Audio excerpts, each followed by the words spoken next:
Muy buenas noches. Tenemos la lectura de la liturgia de la palabra del día 1 de febrero del 2025 en la tercera semana del tiempo ordinario, ciclo C. Bueno, como de costumbre, compartimos el misal popular que ya tenemos en pantalla.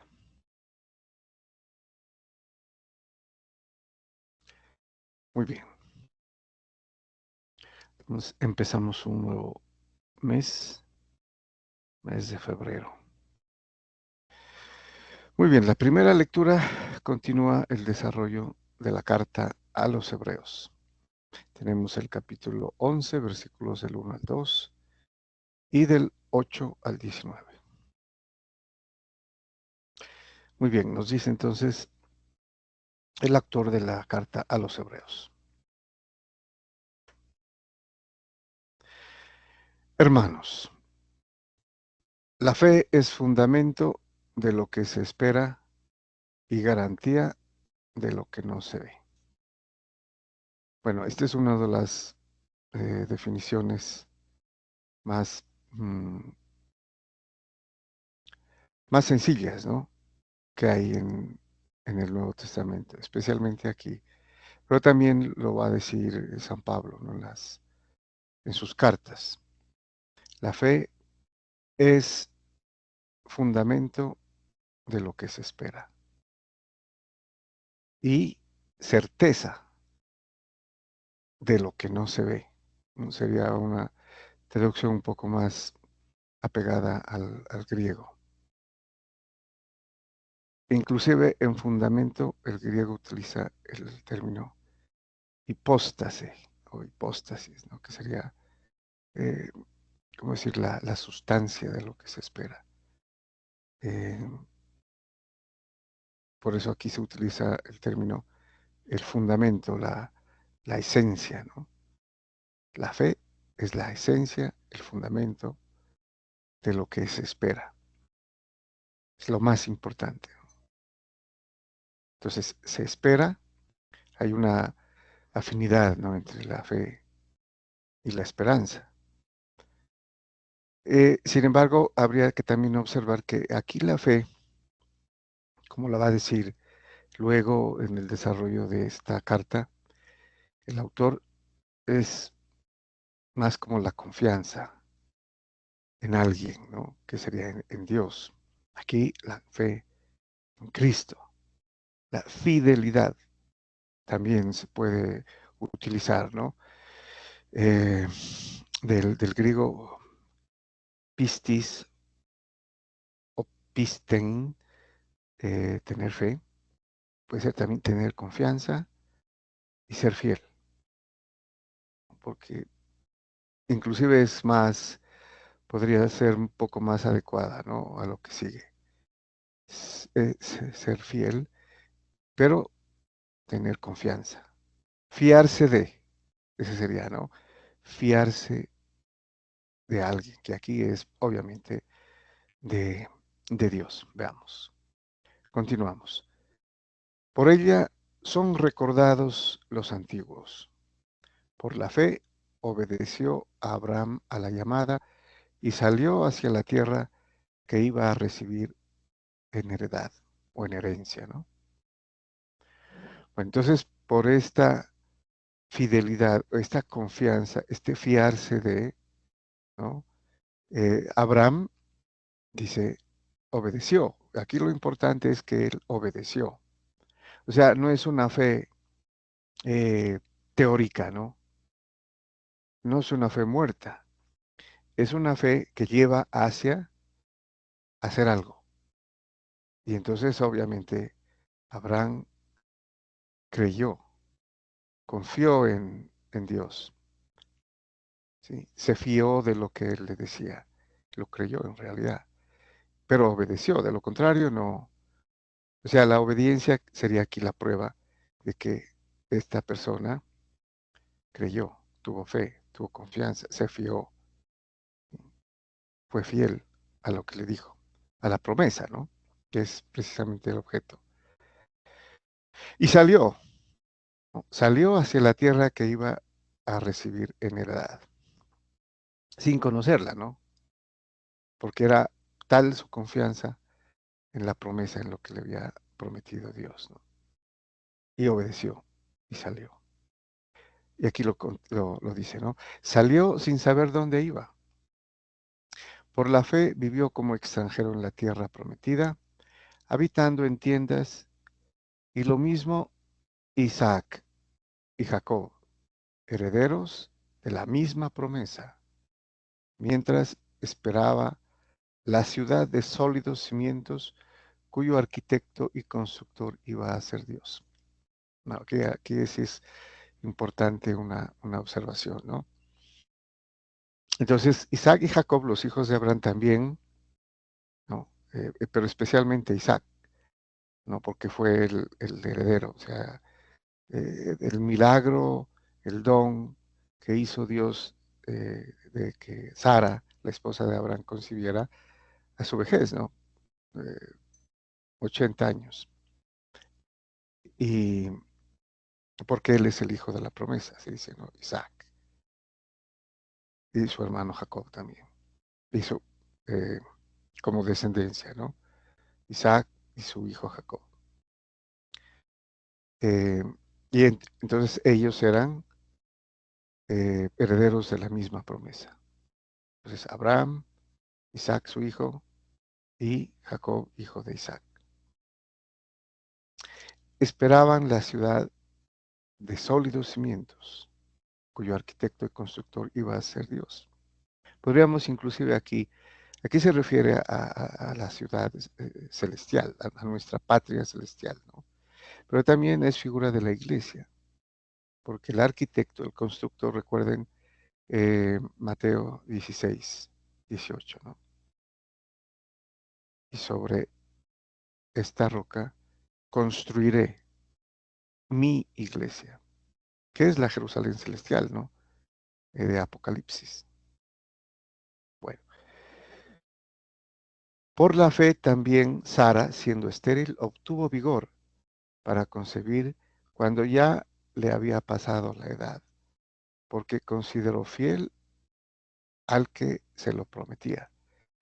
Y así de un hombre marcado ya por la muerte, nacieron hijos numerosos, como las estrellas del cielo y como la arena incontable de las playas. Se refiere aquí a Abraham. Con la fe murieron todos estos sin haber recibido las promesas, sino viéndolas y saludándolas de lejos, confesando que eran huéspedes y peregrinos en la tierra. Bueno, entonces a ellos se les prometió, se les hizo la promesa, ellos confiaron, tuvieron fe, se fiaron, ¿no? Y murieron, ¿no? Murieron convencidos de la promesa, no la recibieron, ¿no?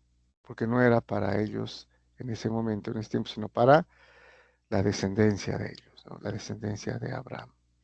Pero dice, las vieron y las saludaron de lejos.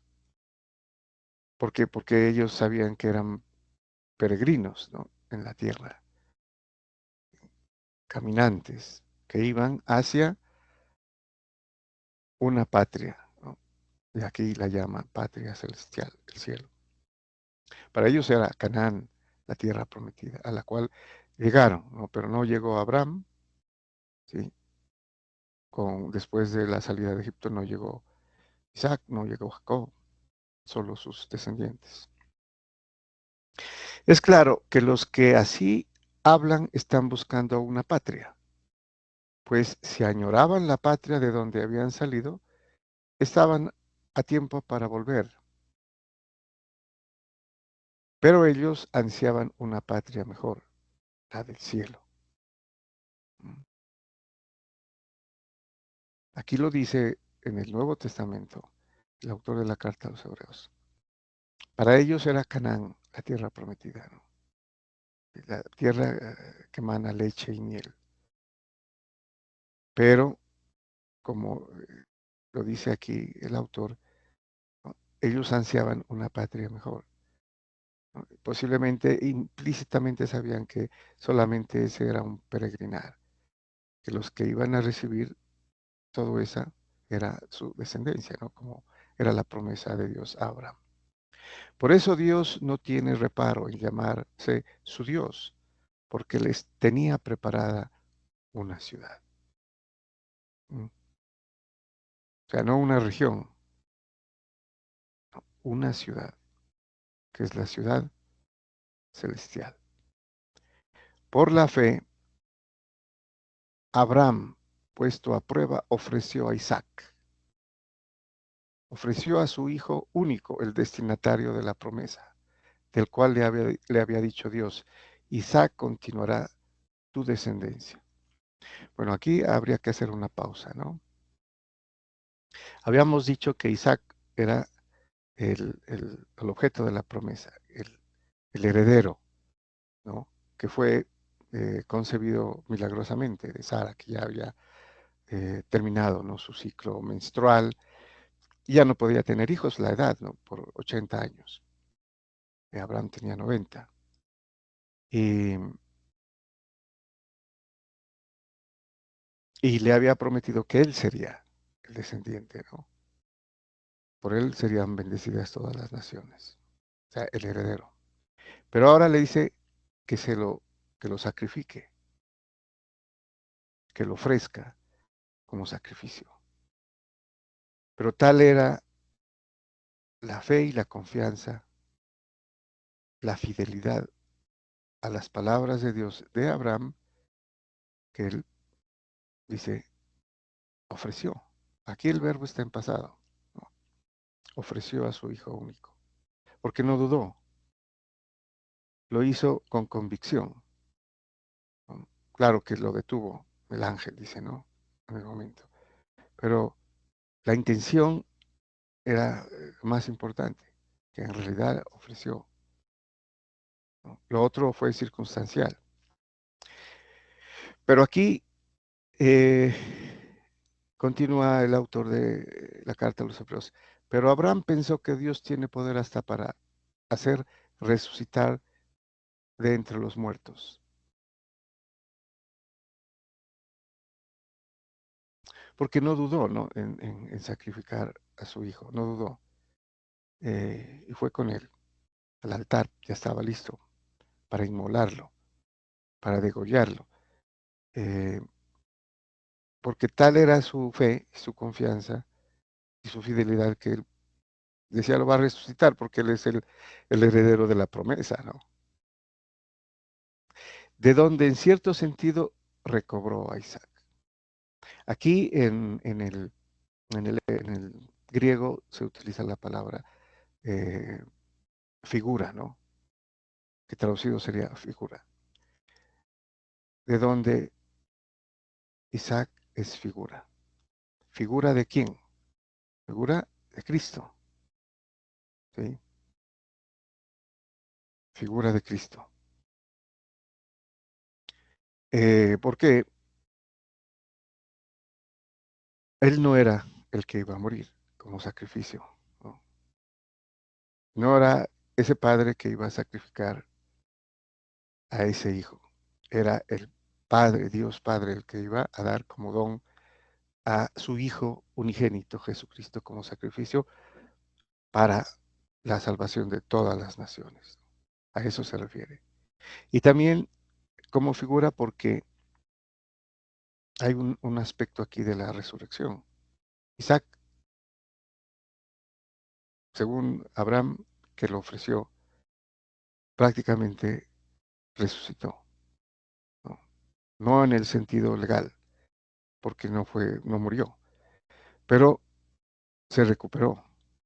Es como si hubiera resucitado, vuelto a la vida, ¿no? Ya estaba atado, solamente faltaba asestar el golpe o el corte con el cuchillo, ¿no? Que finalmente fue detenido por el ángel de Dios, como está en el Génesis. Entonces aquí hay bastantes figuras, ¿no? Mesiánicas, que está aquí destacando el autor de la carta a los hebreos. Muy bien, pasamos al Salmo responsorial, cuyo responso es: bendito sea el Señor, Dios de Israel, porque ha visitado a su pueblo. Y en este caso, el Salmo es reemplazado por capítulo primero de San Lucas, versículos 69 al 75, que es prácticamente el comienzo del canto de Zacarías, ¿no? O también se llama el Benedictus, referido pues a lo que profetiza, ¿no? O canta Zacarías, el padre de San Juan el Bautista, cuando se refiere a su hijo, ¿no? Al niño que acaba de nacer, y está eh, lleno del Espíritu Santo. Bueno, aquí nos faltaría el primer versículo, ¿no? Para ser completo, pero empezamos desde el 69. El Benedictus empieza desde el 68. Bueno, lo vamos a leer. Sería ¿no? Este sería el 68 en realidad. Bendito sea el Señor de Israel porque ha visitado a su pueblo.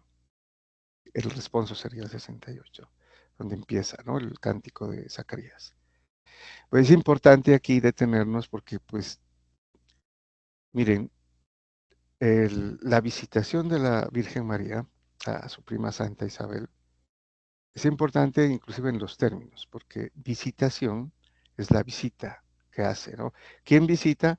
Sí, María a su prima, pero también visita, y creo que más importante, el Mesías en su vientre, completo, ¿no?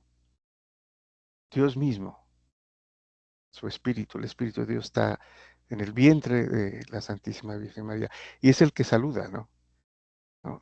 Y hace que San Juan el Bautista también, ¿no? De 6 meses en el vientre de su madre, Santa Isabel, salte de alegría, dice, ¿no? Y entonces, este evento es importantísimo porque marca lo que dice aquí Zacarías. Bendito sea el Señor de Israel porque ha visitado a su pueblo. Visitado, ¿no? Lo visita en la persona de Juan el Bautista, que es el último profeta, ¿no?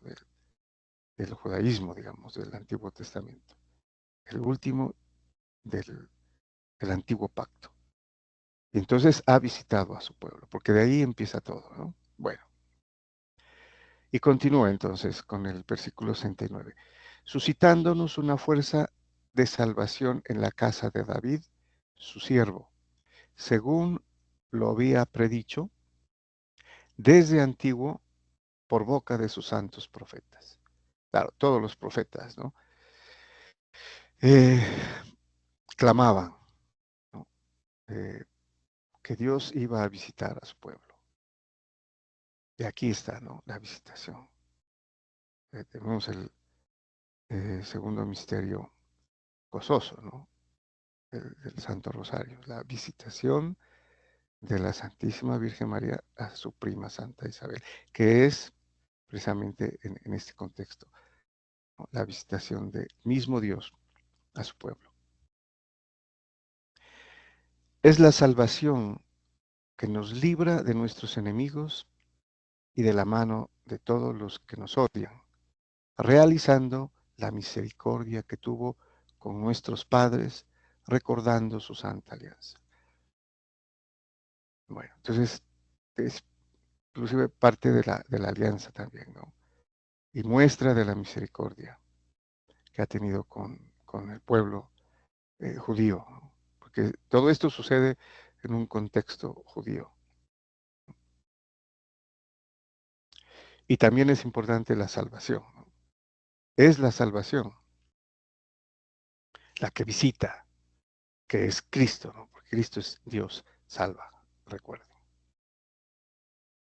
Y el juramento que juró a nuestro padre Abraham, para concedernos que libres de temor, arrancados de la mano de los enemigos, le sirvamos con santidad y justicia en su presencia todos nuestros días. Bueno, arrancados de la mano de los enemigos. O sea, que no era finalmente o teleológicamente, digamos, ¿no? Ni Roma, ni el, el Herodes, era el pecado, porque era el rey Mesías espiritual. No era como ellos pensaban, el rey hijo de David, ¿no? Una figura política militar, ¿no? Que iba a rescatar a los judíos, ¿no? Del imperio. Bueno, y seguimos con el Evangelio. El Evangelio continuamos con el Evangelio según San Marcos, capítulo 4, versículos del 35 al 41. Muy bien, este también es un pasaje bastante conocido. Aquel día, al atardecer, dice Jesús a sus discípulos, vamos a la otra orilla. Dejando a la gente, se lo llevaron en barca como estaba. Otras barcas lo acompañaban. Se levantó una fuerte tempestad y las olas rompían contra la barca hasta casi llenarla de agua. Él estaba en la popa, dormido sobre un cabezal. Lo despertaron diciéndole, Maestro, ¿no te importa que perezcamos? Se puso en pie, increpó al viento y dijo al mar, Silencio, enmudece. El viento cesó y vino una gran calma. Él les dijo, ¿por qué tienen miedo? ¿Aún no tienen fe? Bueno, hasta aquí sería importante comentar que eh, Jesús está en la barca, tal vez, bueno, como para probarlos, ¿no? Y los apóstoles tienen miedo por la tormenta, pero él está ahí durmiendo, tranquilo, porque él sería el primero que viendo el peligro tendría que haber hecho algo, ¿no? Pero no, él está dormido, dice. Entonces todos van a despertarlo, ¿no? A decirle, no te importa que perezcamos, o sea, con algo ya bastante impetuoso de que iban a perecer. Y él se puso de pie, increpó al viento y dijo al mar. Aquí es importante porque se refiere a las dos eh, partes, ¿no? De la tempestad, tanto el viento como el mar. Silencio, enmudece. El viento cesó y vino una gran calma. Y aquí la pregunta que hace el Señor Jesús es, ¿aún no tienen fe? Porque tienen miedo de, de morir, estando él ahí, ¿no? En la misma barca. ¿Aún no tienen fe? ¿No tienen confianza, como habíamos dicho el término, ¿no?